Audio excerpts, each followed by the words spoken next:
Hey everyone, Drake back here again, and I'm here to do another video.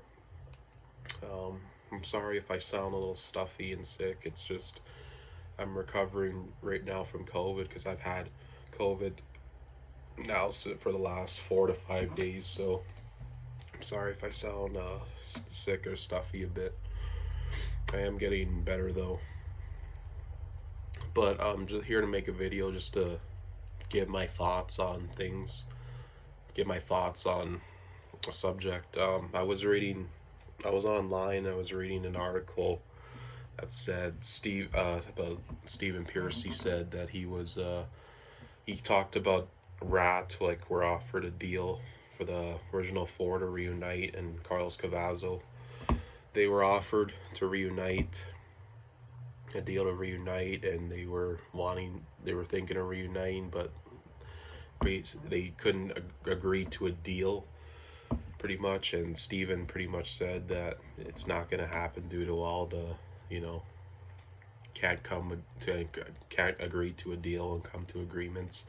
So pretty much Steven said it won't happen. So I'm here to talk about what I think about the whole situation.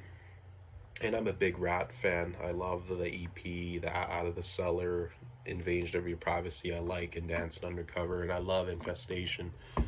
The other albums I'm not big fans of. And I'm here to talk about my thoughts. Ratt, 2012 was when Juan Crucier came back to the band, and 2012 to 2014, the lineup was Steven Piercy, Warren DeMartini, Juan Crucier, Bobby Blotzer, and Carlos Cavazo. And that lineup was a perfect lineup for Ratt. I feel it's the best lineup after the original. And well, along with the Infestation lineup. The Infestation lineup was Stephen Warren, Bobby, Carlos Cavazo, and Robbie Crane. That too was an amazing lineup. But the one with the original four and Carlos especially was very great, and I love that lineup. And Carlos really too, I feel, was a perfect, perfect ingredient and perfect member for the band. He gave the band a big, like a breath of fresh air, and he was a great songwriter. He helped write most of Infestation too, which was a great album. I love that album. And he's a great guitarist, and he was in Quiet Riot, and the perfect replacement for the late great Robin Crosby. And he's a good friend of Warren DeMartini, of course, and he was really close friends with Robin Crosby too back in the day. And yeah, like I said, he's a great guitar player, good fit for the band, I feel. And listen to those shows in 2012, 2013. They were perfect. It was like Ratt was, they were back and, ready to conquer the world again. And they were doing great shows. I was hoping a new album at that time another new album would have came out after Infestation with the lineup. But as we all know, in 2014, Stephen Piercy quit the band again because he wanted co-ownership of the name, because at the time Warren and Bobby owned the name Ratt. So, and Steven quit again, and then late 2015, Bobby Blotzer went out touring as Bobby Blotzer's Ratt Experience with Bobby Blotzer and four other guys. Don't remember their names, sorry. And they were good. I was fine with them being called Bobby Blotzer's Ratt Experience. But what made me mad was in 2016, Bobby Blotzer then changed the name to Ratt. And I thought, well, that was wrong, because Bobby Blotzer is not a popular enough member to attract fans to go see just Ratt. If it's just Bobby Blotzer, then it's not gonna work, and it's not right. Because for me, you need, if you at least have one of these guys, if you at least have Stephen Piercy or Warren DeMartini, then it's Ratt, and it'll attract fans. But not Bobby Blotzer. To me, You know, he's I'm not denying that he's not an important member, but to me, he's a replaceable. You know, you can replace him, and I wouldn't care. You know, where Steven and Warren, like, they're not replaceable to me. You need one of them there, or two of them together. Perfect. You know, definitely perfect with two of them. You need two of them there, or one of them. And yeah, and that then Warren DeMartini tried suing Bobby Blotzer too at that time for ownership of the name, and you know they were going back and forth. Then in late 2016, I remember there was a photo online where that went around that showed Stephen Piercy, Juan Cruce, Warren DeMartini, and Carlos Cavazo together, and Jimmy DeGrasso too. And Jimmy DeGrasso's a great drummer. I thought he was a perfect fit for Ratt. He sounded tight in the band too. And then 2017 they go out as Ratt. Steven, Juan, Warren, and Carlos and Jimmy DeGrasso. And I remember watching them play at the shows, and they sounded on. They were tight, and I love that lineup. I remember at the time hoping to, like, man, I hope this is the lineup that's gonna stay together and play till the end, you know. But didn't happen, sadly. And as in 2018, Warren was let go or left the band, whatever happened, you know. And Carlos too left and was let go.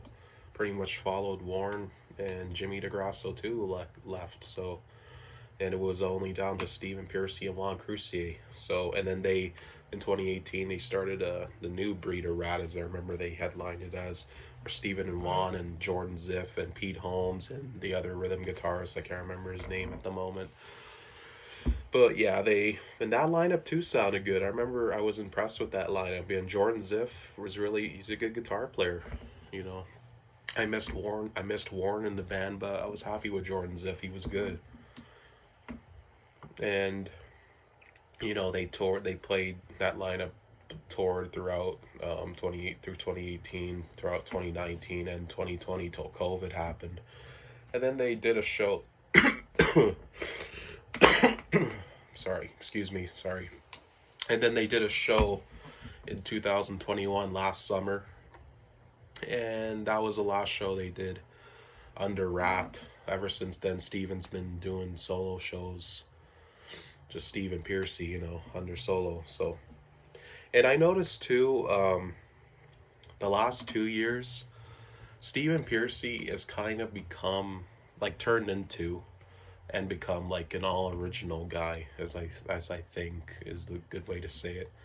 Where he starts to say in interviews now that, yeah, it's not Ratt without all four of us or all of us. And Steven's never been like that before, like pre 2021, pre 2020, like those years. Like I said, Steven's never been like that. He's never been like that. So he's always you know, promoted like the new lineup, whatever it was. Like, remember in 2019 he kind of promoted the new breed of Ratt, the new lineup, and you know, said it was great, you know, gave praise to the new lineup.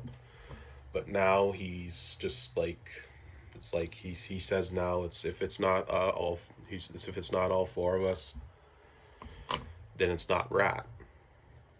And I just don't. I just wonder why. Like, I just wonder why that happened out of nowhere. Like, how did Steven become like that?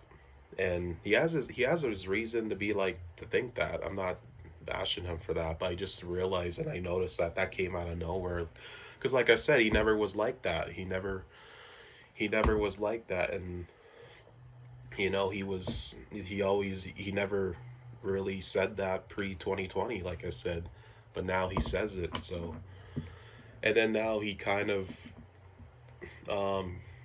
like when Infestation came out, he promoted the hell out of it. He said it was a great record, you know, and he promoted the hell out of it, like I said. And now he says Infestation was not like a home run, and Infestation wasn't too great, and they came close, but it wasn't great.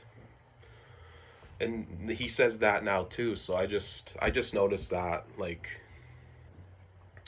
and I that came out of nowhere, like I said. So I just noticed that too. So if anyone else noticed that, please leave it in the comments if you want. Or yeah.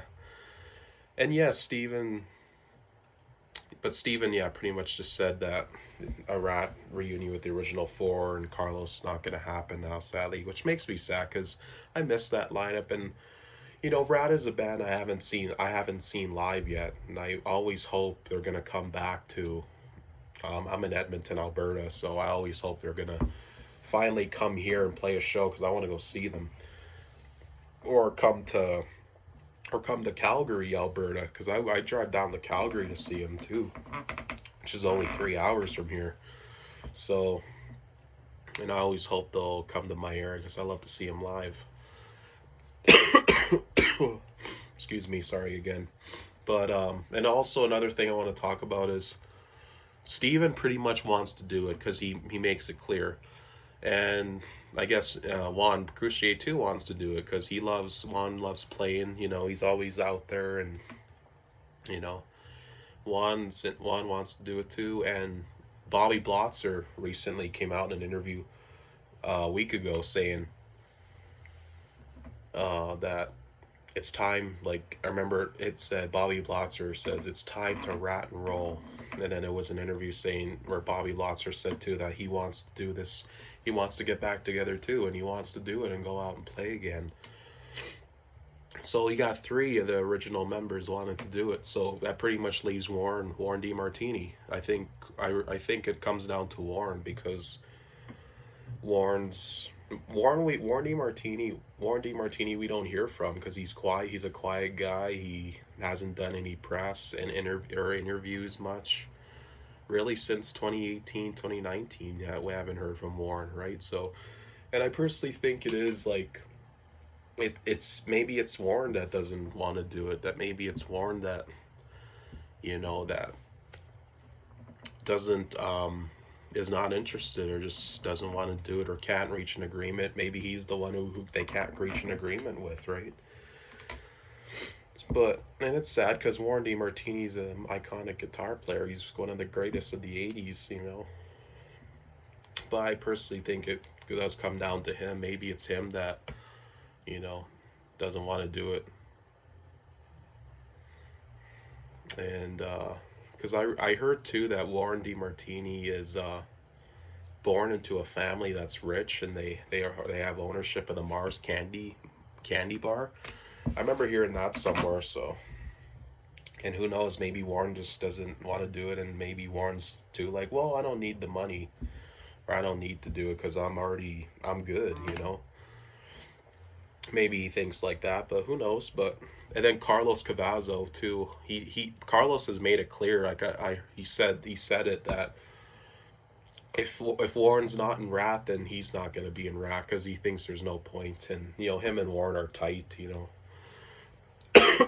Sorry, but yeah, Carlos, you're not gonna have him if Warren's not there. So there you go. Like, if you don't have Warren, you're not gonna have Carlos, sadly. So, and it's sad, because then you got to remember in 2020 there was a Rat were in the Geico commercial playing Round and Round, and that aired. Like, I remember seeing that commercial on TV. I was like, holy, here's the Rat Geico commercial. I enjoyed it because I loved it, and it kind of gave him a resurgence of a little bit of success because that commercial made Round and Round go back in the top 20 charts of the Billboard 200, I think. Like, Round and Round charted at 14 again for the first time since 1984. I don't remember if it charted at 14 in 84. I could be wrong, but it charted at 14 in 2020 again because of the commercial. And, like, there you go. Like, that was good. And I'm sure a lot of people discovered rap by seeing that commercial and hearing, that song Round and Round. So this would be good for a reunion, would be good for the fans too. New younger fans or new fans in general that, would love to see Rat. So I just hope a Ratt reunion could happen. I hope they don't give up on it, because I love to see Ratt, and I love to see a new album by Ratt again. You know, I loved Infestation. You know, and a follow up to that album would be really good. You know, we need some new music from them, and we need to a reunion and need to see them play live again. Because I love to see them. I love to see them live. I just hope they would come to my area. Oh, sorry. But yeah, that's my thoughts. I just hope this Ratt reunion can happen. I hope they don't give up on it. I hope they don't give up on this reunion. You know, I hope Warren DeMartini will finally agree or come back. You know, for the fans, or for the and for the music. You know, I hope this reunion can happen. So, thank you guys for watching. Don't forget to like and subscribe, and hope you all have a good day. Take care, everyone. Bye bye.